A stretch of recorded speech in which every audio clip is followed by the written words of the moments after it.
Mark Watney left Mars alive, but he left something behind: a working base, living soil, and the first plants ever grown on another world.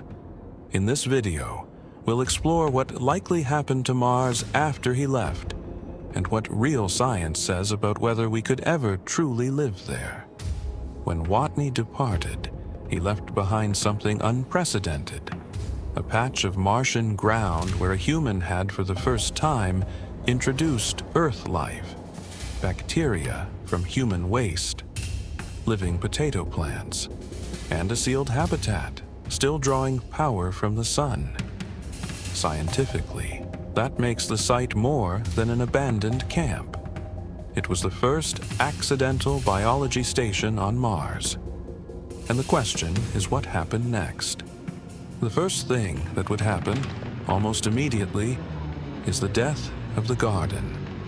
Once Watney stopped maintaining pressure and heat, the temperature inside the habitat would collapse far below freezing. The water in the soil would turn to ice, rupturing the cell walls of the plants. The potatoes would die in a single night. But here's what's strange: the bacteria might not. Some Earth microbes can fall into dormancy, becoming spores that resist cold and radiation. It's possible that in that frozen soil, the first Earth life ever to leave our planet is still sleeping, waiting. Now think about what came after. Once Watney was rescued, returning to Mars stopped being a question of if. It became a question of when.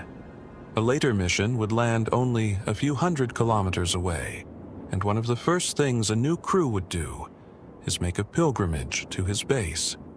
They would find the dust-buried habitat, the dead garden, and, if they were lucky, living spores in the soil. That site would become both a museum and a laboratory, the first proof that Earth life could survive a Martian night. And from there, the real story begins: not the survival of one man, but the transformation of an entire planet into a home. But to understand whether any of that is truly possible, we have to set the story aside. Because the real Mars does not forgive a screenwriter's assumptions. Here's what actual science says about life on the Red Planet. And it's stranger than any film.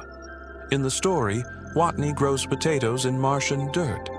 In reality, that dirt would try to kill him. Martian soil is soaked with perchlorates, chlorine salts that are toxic to humans and hostile to plant roots. Before anything could be planted, that soil would have to be washed and cleaned, possibly using bacteria engineered to break the perchlorates apart. Then there's the pressure. Mars's atmosphere is less than 1% of Earth's, around 0.6% at the surface. In that near vacuum, liquid water doesn't flow. It boils away almost instantly, even at freezing temperatures. Any garden could exist only inside a sealed, pressurized module. An open potato field like the ones on Earth is simply impossible. And above all of it, there's radiation. Mars has no global magnetic field and almost no atmosphere, so its surface is constantly bombarded by cosmic rays and solar particles. Over a single mission of a year and a half, a colonist could absorb a radiation dose comparable to a significant fraction of an astronaut's entire career limit. This is exactly why a real Martian base probably wouldn't stand on the surface, exposed to the sky. It would hide. One of the most discussed ideas among engineers is to build inside lava tubes, giant caverns left behind by Mars's ancient volcanoes. A roof of solid rock would act as a natural shield against radiation and meteorite strikes. Another approach is to bury the modules under Martian soil, turning the base into something like a burrow. And food would grow not in open ground, but in hydroponics, in a nutrient solution under artificial light, completely sealed off from the poisonous dirt outside. Water wouldn't come in bottles from Earth. It would come straight from the planet. Beneath the surface of Mars lie enormous reserves of water ice. Melt it, and you get drinking water, oxygen, and even rocket fuel. This principle, harvesting resources on site, is what turns a one-time expedition into a permanent home. But what about the dream? Turning all of Mars green, melting the ice, thickening the atmosphere, making the planet breathe. Here's the sobering truth. Scientists have added up every reservoir of carbon dioxide on Mars, the polar caps, the soil, the rocks.